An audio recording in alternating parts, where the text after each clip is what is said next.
This video describes the second day of my 2-night, 20-mile kayak fishing trip on the Delaware River with Dave, a friend from college. We were in the Delaware Water Gap National Recreation Area, outlined by the red circle.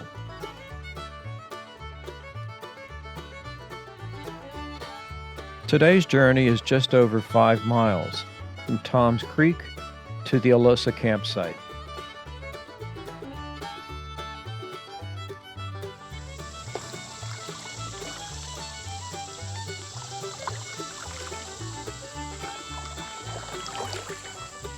The weather was wonderfully cool as we departed, and we immediately picked right up where we had left off the previous day, casting our lines, hoping that a big fish would accept our lures.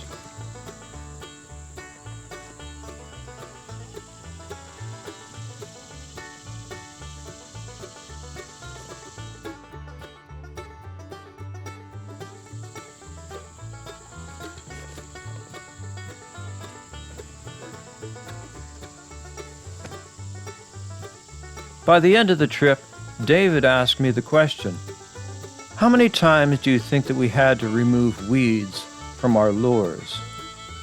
The answer was hundreds of times. Of course, the weeds were more prone to snag on your hook in the shallow water, and there was only so much you could do to keep your hook off the bottom where the weeds were by reeling in faster or keeping the tip of the rod high. Mostly, you just put up with having to pause after every few casts to pull the green ribbons down off your line.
At this location, you're able to see cars traveling on the Route 209 highway, it being a mere 30 yards from the riverbank, emphasizing the unique and odd combination of wilderness and civilization.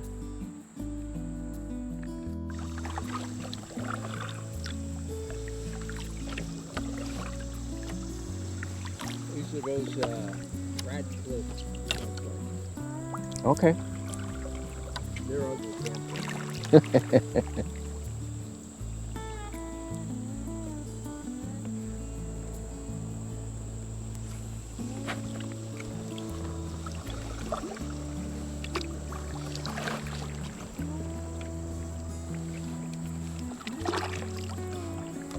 Can't take a cast string too without picking up one of these stringers.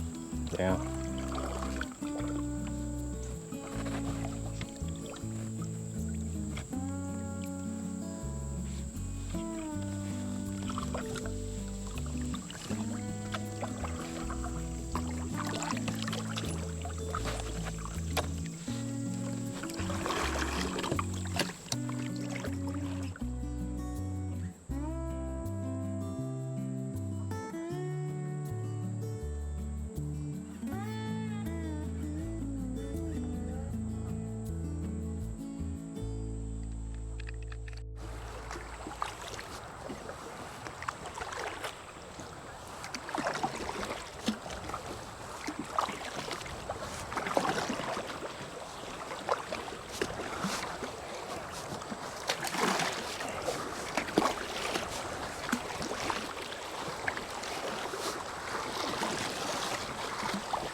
Here, with geese splashing and honking in the background, we got out of our boats to do a bit of wading.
I quickly became adept at catching things, other than fish, that is, like my hat, shirt, and especially the cargo loaded on the top of the kayak.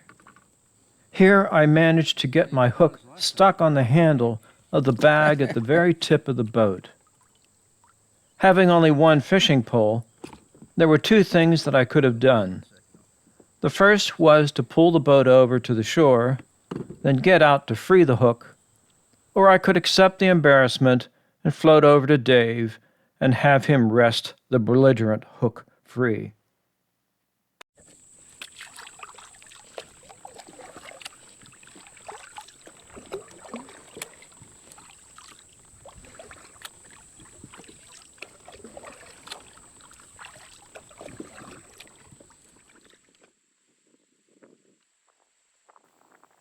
This is the mouth of Bushkill Creek, where it enters the Delaware River.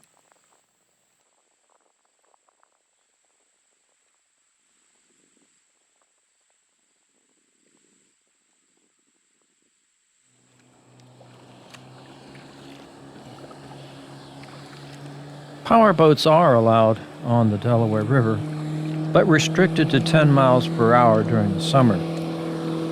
We were fortunate to see or hear only 3 powerboats during our 3-day stay.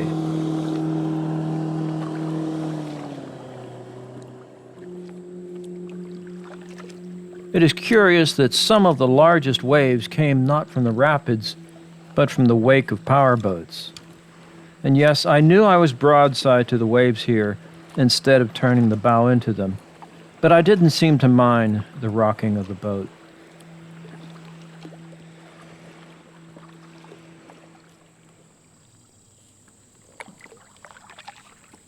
It was once again time to pull over, to set up our chairs and table, and have a ham sandwich, as well as to take a few seconds to smile while looking at the minnows.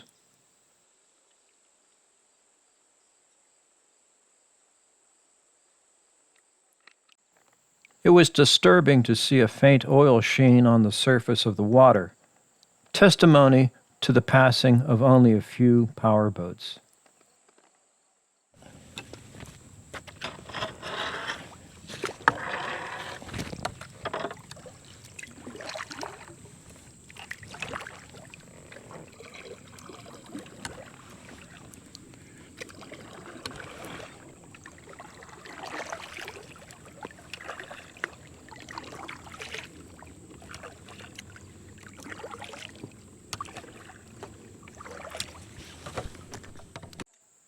Here is the tackle box that David prepared for my use.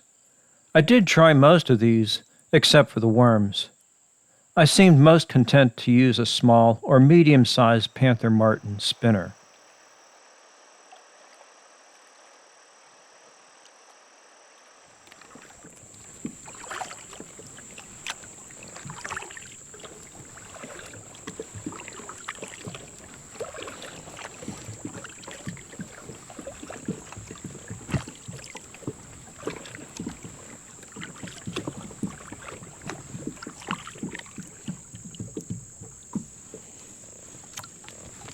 There you go.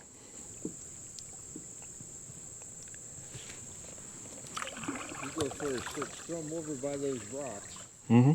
And don't reel back too fast.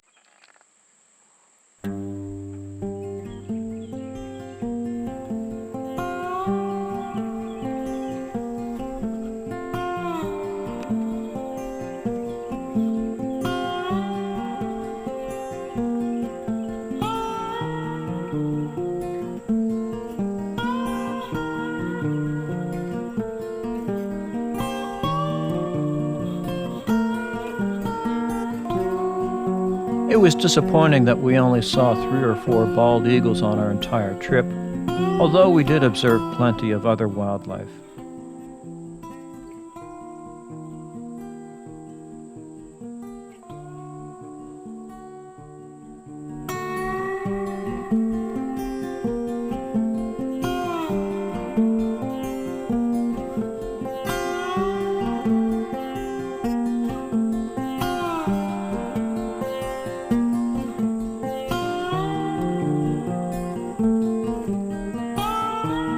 David and I weren't the only people fishing the river. I always respect a fly fisherman. Anyone can spin cast. It takes skill, practice, and talent to successfully fly fish.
We pulled over onto the Pennsylvania shore just after Sambo Island to stop for the night at the Alosa campground.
So if that's a kayak down there.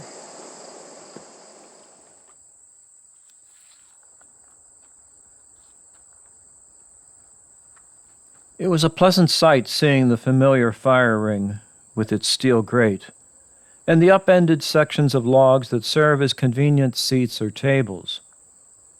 There was plenty of level ground here to set up our tent, although we weren't the only inhabitants of this campsite.